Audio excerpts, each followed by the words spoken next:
What's up, everybody? Welcome back to my channel.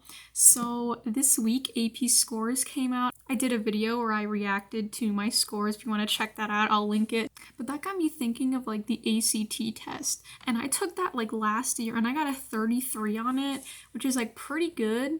But I thought I might do a video kind of explaining like my strategy for how to maximize your score on the ACT. There's something probably not a lot of people have thought of doing, but so if you want to find out how I pulled that off, keep on watching. Okay, so first I took the ACT 2 times. My first time was in 7th grade. I have my papers here. Yeah, it was like December of 2017, so I was in like 7th grade. And I didn't do too well on it, but I didn't do horrible. I got a 24. So here are my scores. I got a 24 total, and then 20 math, 23 science, 27 English, and 26 reading. I did not do the writing portion, and as you can see here, like math is definitely my weakest subject, and English and reading, I kind of like tie those two together. They're kind of like the same to me. Those are my highest scoring. So that's kind of my first tip, is to take a test to establish a baseline. So this, as I said, I took it in 7th grade and it was not for free. It was not like that free, like the one you can take in junior year. That's what my school did. So I had to pay like $90 or something to take this test, but it's definitely worth it because like you can see what you need to focus on. So my biggest like problem area is math. See, like I can see I've scored below like the threshold. So yeah, as you can see here as well, like the amount of check marks, like English, reading, like I got all the checks and stuff, but like math, science, kind of lacking on those.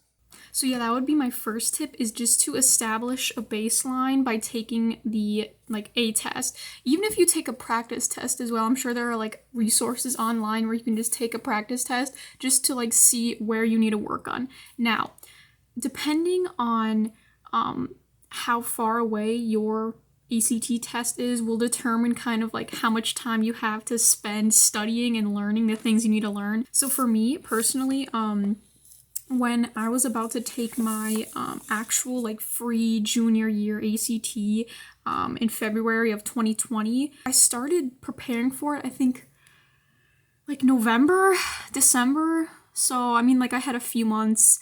So what I did was I realized first that there's no possible way I could go back and like learn algebra, trigonometry, whatever is like on and they're like functions and stats and stuff that's on the math. There's no way I'm gonna like learn that all in that amount of time. So that's not feasible. Don't do that. Don't stress yourself out by doing that. You don't need to do that. I have a trick. So here's what I did.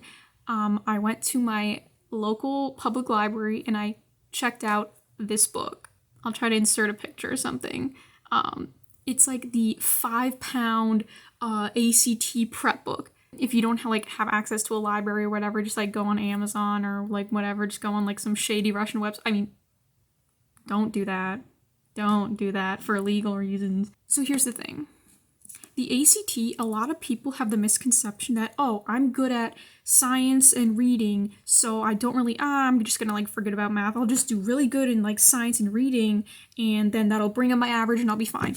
It doesn't work like that. Like the ACT, your composite score is an average. So if you have a really low score, that's gonna like bring you down big time. So what you need to do is you need to raise that up. And the way that I found is the best to do that is not to learn the material, but to learn the question type.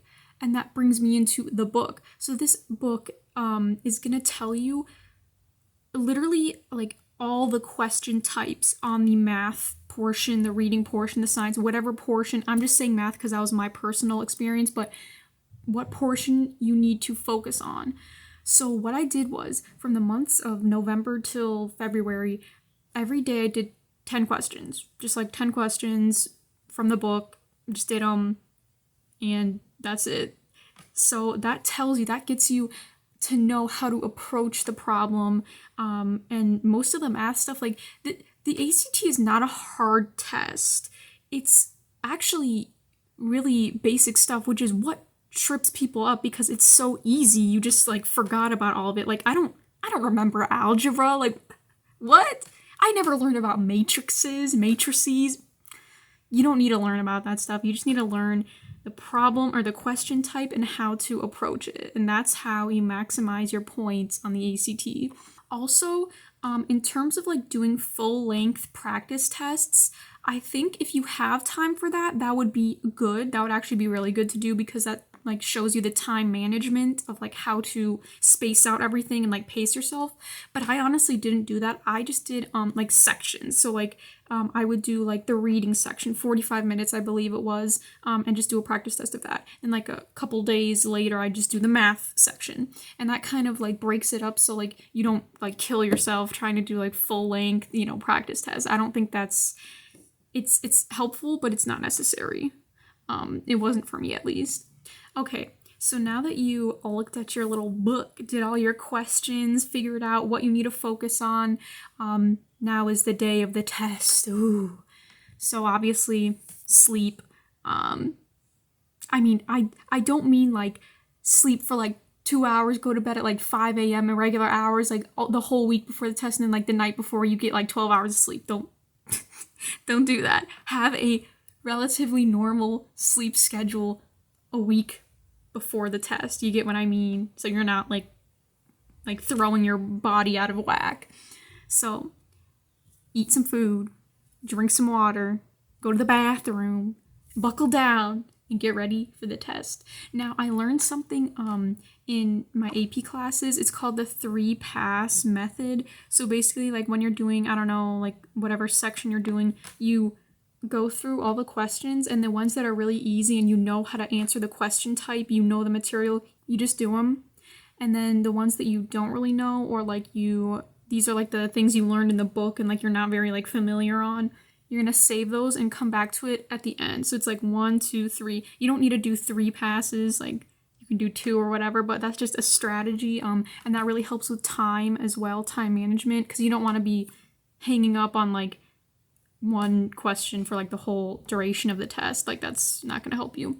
And always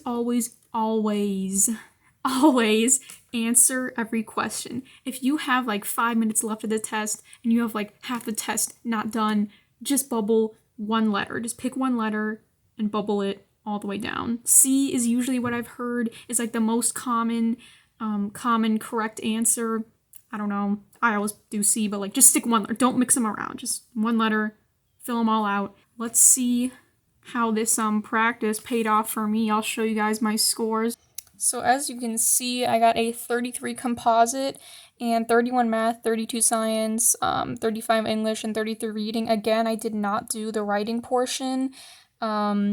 And as you can see, still my math is my worst, or like my lowest performing, but like still breaking 30 is pretty good, that's strictly just doing those problems in the book, just getting exposed to every single question type so that you know how to at least approach the problem without even knowing necessarily having a deep understanding of the material, just knowing the question types and how to answer them. That is my biggest tip. So yeah, I just wanted to make this video because I feel like a lot of people feel this pressure to like, they have to, learn like every single thing about like algebra and like go back and just like, but that's not necessary. But yeah, like I said, just get that book. The more time you give yourself, the better. Basically just find your weakness and just work on that. Just attack that, bring that up so your average goes up as well. But yeah, that's about it for me. That's all I have to say.